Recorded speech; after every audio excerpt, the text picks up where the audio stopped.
Fast fuzzy decoders have two main properties. First, the FFD outputs, shown here by the heights of the colored rectangles, are the lengths of the intervals determined by the inputs.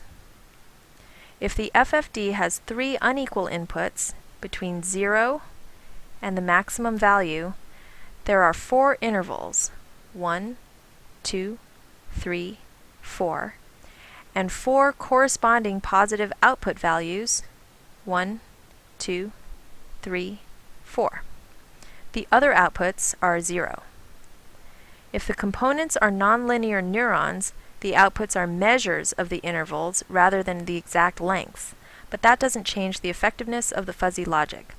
These measures correspond to the magnitudes of the perceived components of a color, or if the inputs are from olfactory sensory cells, the magnitudes of the perceived components of an odorant. Second, the components that measure the intervals between the inputs, not the intervals on the ends, tell you the order of the input values. For example, if the red and yellow cells respond, S is the largest input, M is second, and L is the smallest.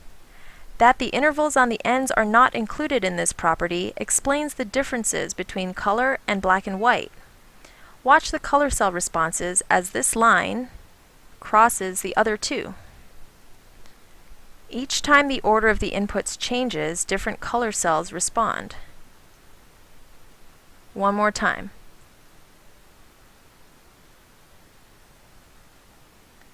The two properties together can enable the brain to perform highly complex tasks, like taking input signals from photoreceptors or olfactory receptors with overlapping sensitivities, and identifying the individual components and their relative strengths in mixtures of colors or odorants.